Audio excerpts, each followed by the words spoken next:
steel gate rolled open with a long metal scrape. A wheelchair tire crossed the painted yellow line at the threshold.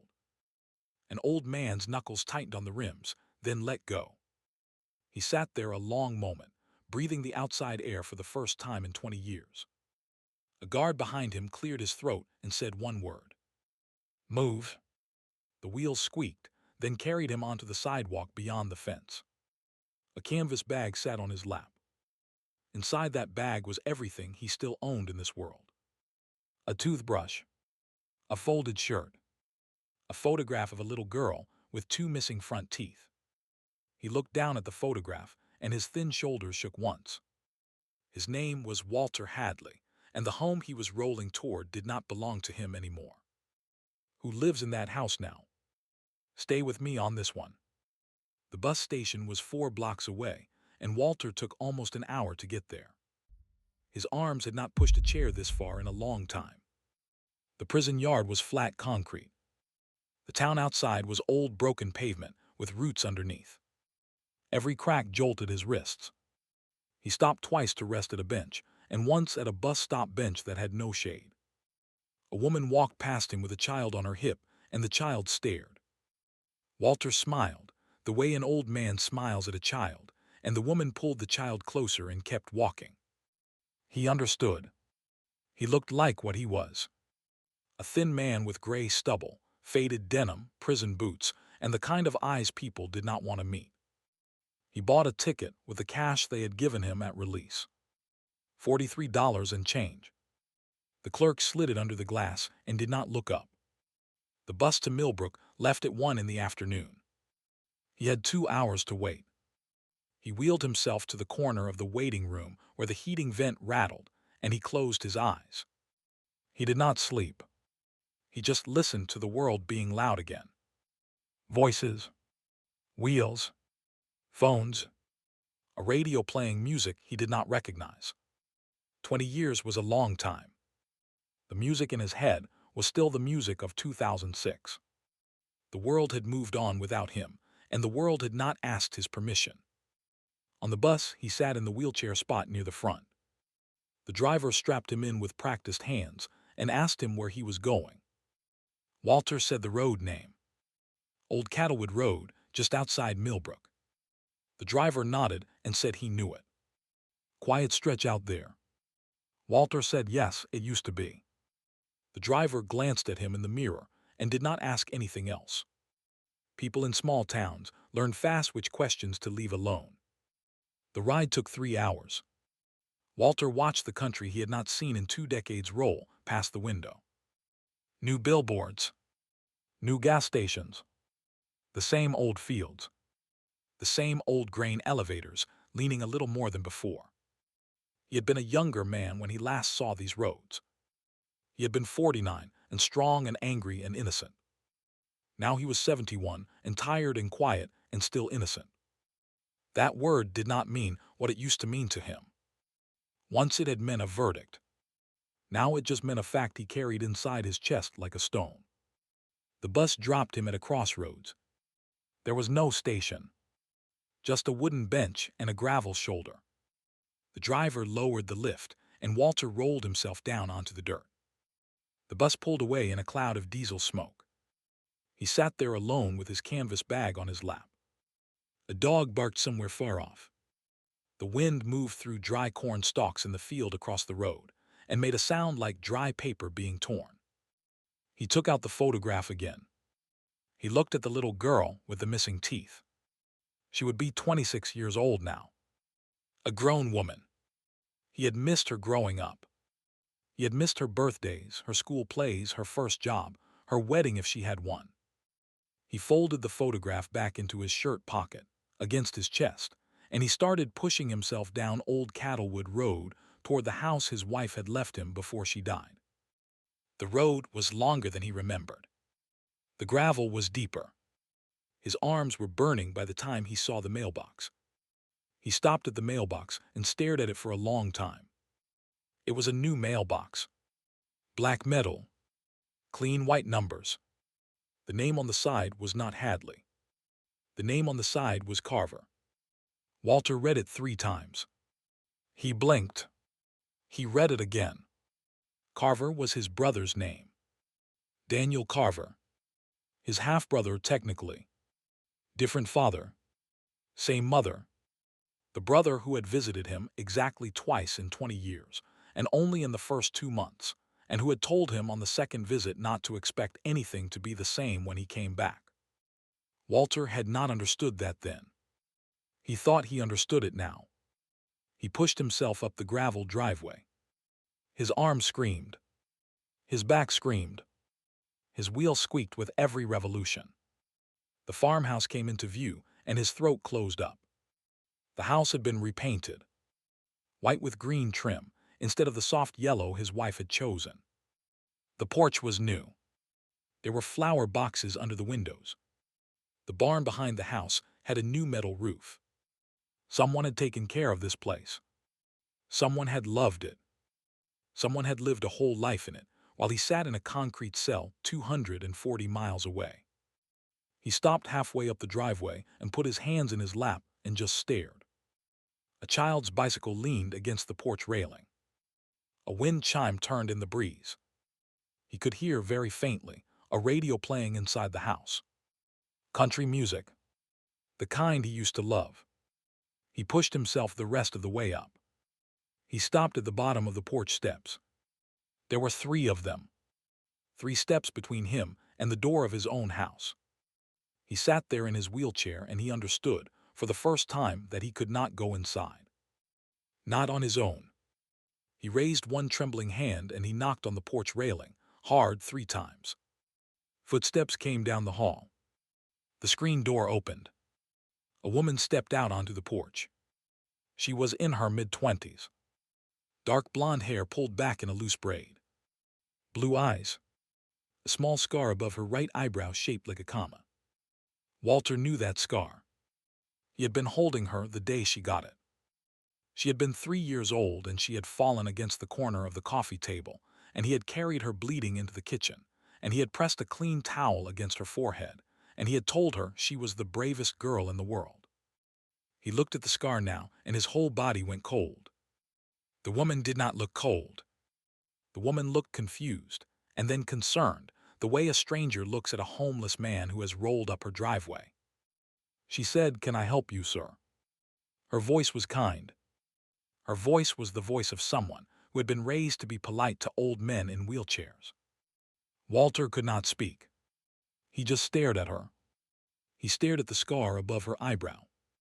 He stared at the shape of her mouth, which was the shape of his wife's mouth. He stared at her hands, which were his own mother's hands. The woman waited. She glanced down at his prison boots. She glanced at his canvas bag. She glanced back at his face, and something flickered across her own face, very quickly, almost too quick to catch. Recognition, maybe. Or the ghost of recognition. The kind of look a person gives a song they almost remember from childhood. Then it was gone. She smiled politely again and she asked, "Are you lost?" Walter found his voice. It came out thin and dry. He said, "This is my house." He said it quietly. He said it like a man confessing a sin. The woman's smile faltered. She glanced back over her shoulder into the house and called out, "Honey, can you come here for a minute?" A man's voice answered from somewhere deep in the house. Footsteps approached. A man stepped out onto the porch behind her. Tall, mid-30s, soft around the middle. The kind of man who works in an office and goes to church on Sundays. He had a coffee mug in one hand. He looked at Walter, and his face hardened in a careful, controlled way. He set the coffee mug down on the railing. He said, "Can we help you?" Walter said again, "This is my house." The man said, "Sir, I think you have the wrong address." Walter said, "No. I do not have the wrong address.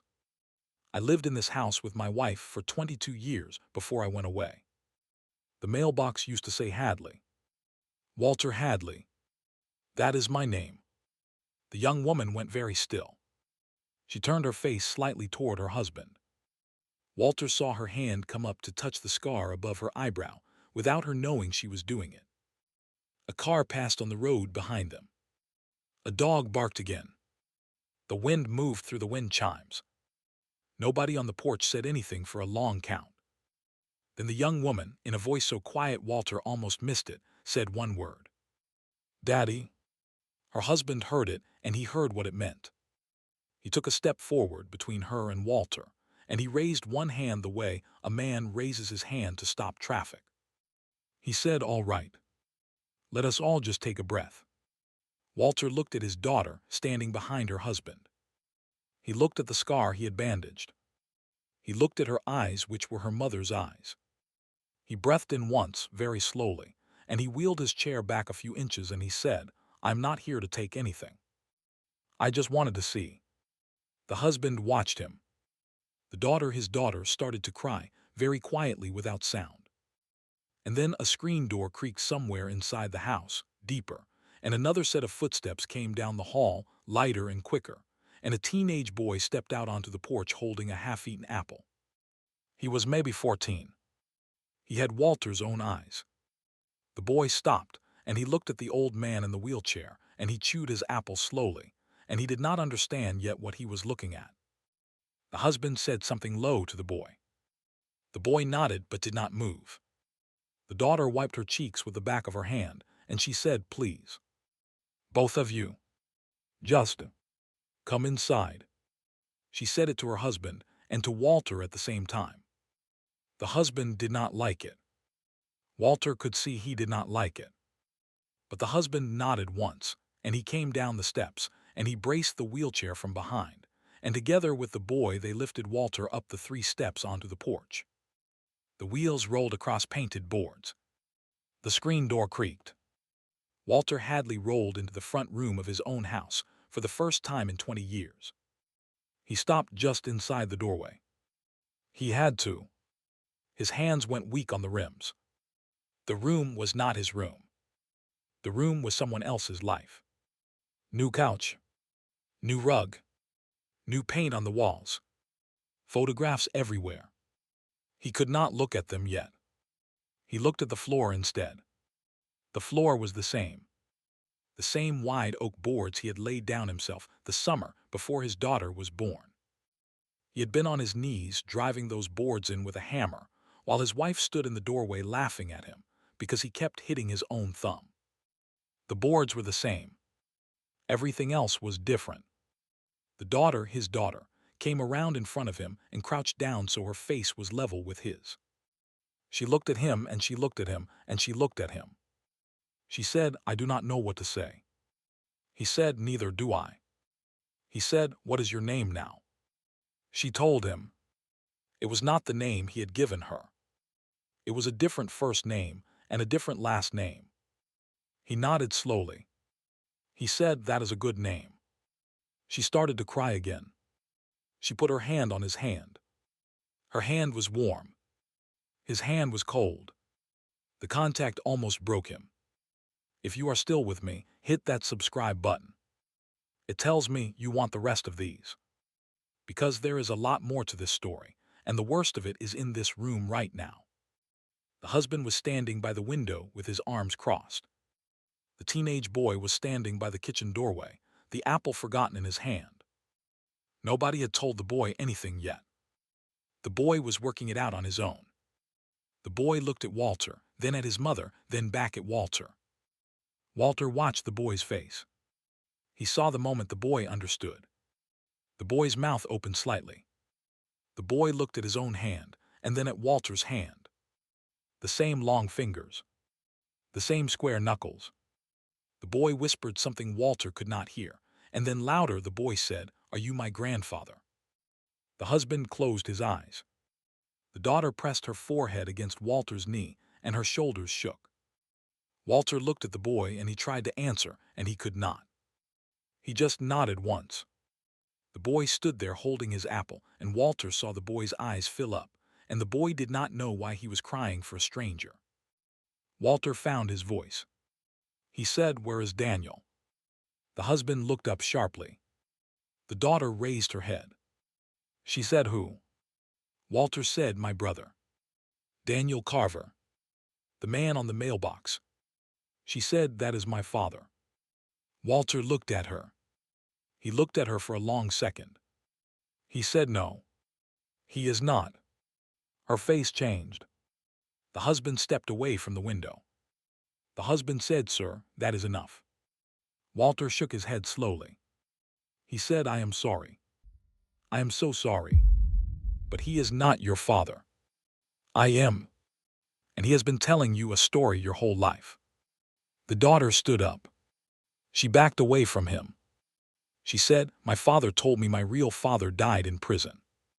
He said you had a heart attack in the second year. He said he had to identify the body. He said he raised me because there was nobody else." Walter closed his eyes. He had suspected. For 20 years, he had suspected something like this. To hear it spoken out loud was worse than he had imagined. He reached down with great difficulty, and he began to unzip the cushion under him. The husband took a step forward, alarmed. Walter held up one slow hand. He said, "Easy. There is nothing in here that will hurt anybody." He worked his fingers into the slit in the cushion lining. From inside the foam, he drew out a flat bundle of envelopes wrapped in plastic, yellowed at the edges, bound with a rubber band that had gone brittle. He held the bundle out toward his daughter. He said, "These are the letters I wrote to you for 20 years. Every single one of them was returned to the prison. Marked deceased. Refused. Address unknown. I kept them." He smuggled one out every 2 months when they let me visit the laundry. I sewed them into this cushion when I knew I was being released. Read them. Read just one. You will see who I am. She did not take the letters. Her husband took them. Her husband sat down slowly on the new couch, and he opened the rubber band with great care, like a man handling evidence. He took out the top envelope. He slid out the letter. He read it. His face went from suspicion to something else. He read another. He looked up at his wife. He said, "Baby, you need to see this." She came over. She sat next to him. She read. Her hand came up to her mouth. The boy crept closer, drawn by the silence, and stood behind the couch reading over his mother's shoulder. The radio in the kitchen kept playing. Some country song about a man coming home. Nobody noticed. Walter wheeled himself a few inches further into the room, so the light from the window fell across his hands. He waited. He had waited 20 years. He could wait a little longer. The daughter looked up from the letters. Her face was wet. She said, "He told me you were violent." She said, "He told me you would never look for me." She said, "He told me you had hit my mother." Walter shook his head. He said, "Your mother died of cancer 2 years before I went away." He said, "Your Uncle Daniel was at her funeral." He said, "The night I was arrested, your uncle was the one who called the police." He said, "The gun was mine." The gun was not mine. The gun was his. He told them he had seen me load it. He said he had seen me threaten the man who was killed. He said, "The man who was killed owed your Uncle Daniel $90,000 in gambling debt." None of that came out at the trial. None of that came out because my lawyer was a young man who did not know what he was doing, and my brother paid for him. The daughter was very still. The husband was reading another letter. The husband said quietly, "Oh my God." The husband said, "There is a confession in here." He held up a folded sheet of paper. He said, "Dated 2009. Walter said, "Your uncle wrote that to me in a moment of weakness. 3 years into my sentence. I think he was drunk. I think he wanted to believe he could fix it without actually fixing it. He never sent another letter again. He told them I was dead 2 years later. He had me declared deceased so he could get the deed to this house. So he could get you.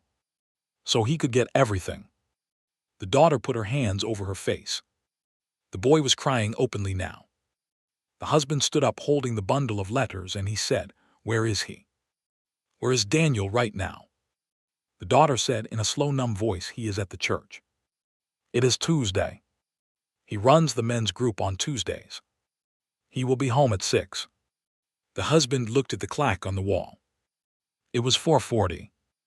The husband said, no, he will not. The husband took out his phone. Walter raised his hand again. He said, please. Not yet. Let me sit here a few more minutes. Let me look at my daughter. Let me meet my grandson.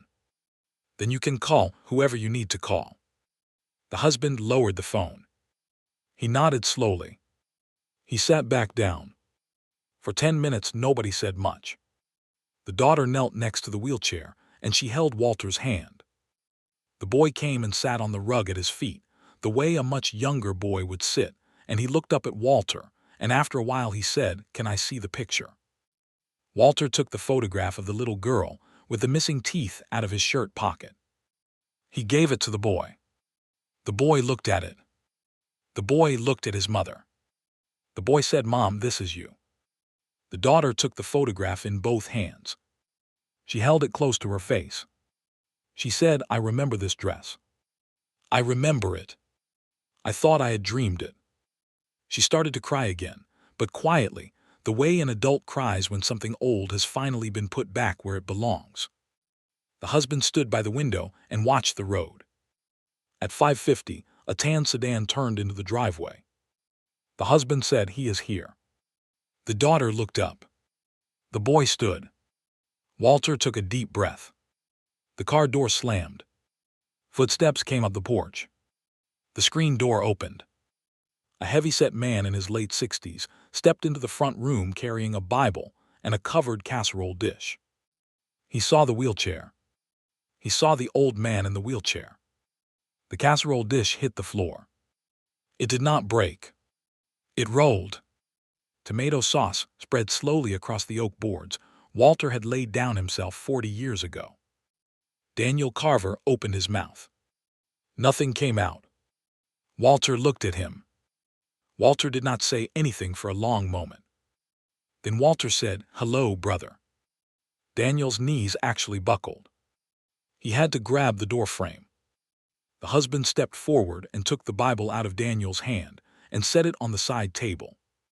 The husband said, we have read the letters. Daniel looked at the bundle on the couch. Daniel looked at his niece. Daniel looked at the boy. Daniel said, please. Daniel said, you do not understand. Walter said, I understand. I have had 20 years to understand. He said, sit down, Daniel. Sit on that couch. We are going to have a conversation, you and me, in front of my daughter and my grandson, and you are going to tell them what you did. And then my son-in-law over there is going to call the sheriff. And you are not going to argue. Because if you argue, I am going to start reading those letters out loud, and there are 87 of them, and we will be here until morning. Daniel sat. He sat on the couch like a man sitting on the edge of a cliff. The daughter would not look at him. The boy would not look at him. Daniel started to speak. He started slow. The night of the shooting. The gun he had bought under a different name at a gun show 2 counties over. The debt. The $90,000 he had owed to a man who ran a card room above a feed store on the south side of the river. The argument that had escalated. The shot fired in panic in a gravel lot at 1 in the morning. The phone call to Walter asking him to come help with a problem. The way Walter had walked into the lot in his work boots and had touched the gun on instinct when he saw it lying in the gravel. His fingerprints on the grip. The 911 call Daniel had already placed before Walter even arrived. The lawyer he had hired for Walter who took a fall in exchange for $50,000 and a job at a firm in another state. The death certificate forged at the courthouse with the help of an old friend in the records office who had since died of a stroke. The funeral he had held for Walter with an empty casket, attended by 12 people, none of whom had asked any questions because Daniel had been crying so hard. The deed to the farmhouse signed over through a probate filing that nobody had contested, because there had been nobody left to contest it. The custody papers for the little girl, processed in a private hearing in front of a judge who owed Daniel a favor from a previous business arrangement. The new first name for the little girl, chosen out of a baby book because Daniel could not stand to hear her real one in his own house. The new last name, which was his own. The story he had told her every night before bed, of a violent father who had loved her in his own broken way and who had been taken from them too soon by his own bad choices. The visits to the prison he had stopped after the second one because he could not look Walter in the face. The returned letters he had personally signed off on at the post office, marked deceased in his own handwriting, 87 of them, every one returned to the prison and stamped and rooted back without ever being opened. He talked for almost an hour. He did not try to soften any of it by the end. He just told it the way a man tells a story he has been holding for too long. When he was done, the room was quiet. The tomato sauce had stopped spreading. The daughter had not moved from the floor next to Walter's wheelchair. The boy had not moved from the rug. The husband had moved exactly once, to set a glass of water in front of Walter, which Walter had not touched. The husband called the sheriff. The sheriff was a young woman who arrived in 20 minutes with a deputy. She read the letters on the kitchen table while the deputy stood in the doorway. She made a phone call to the county attorney. The county attorney drove out himself in a windbreaker over a dress shirt, and he read the letters too. By 9 o'clock that night, Daniel Carver was sitting in the back of the sheriff's cruiser with his hands cuffed behind him. He did not look up as the car pulled out of the driveway. Walter watched from the porch. His daughter stood behind him with her hand on his shoulder. The boy stood next to her. The husband had gone inside to clean up the tomato sauce. In the weeks that followed, the case opened back up. A new lawyer, not a young one this time, filed for vacatur of Walter's conviction on grounds of fraud and ineffective counsel. The confession letter, combined with Daniel's recorded statement to the sheriff, was enough. The state did not even fight it. 3 months later, on a cold morning in February, Walter wheeled himself into a county courtroom, and a judge said his name and apologized to him out loud. The apology did not give him back the 20 years. He knew that. He had stopped expecting that. He moved back into the farmhouse slowly.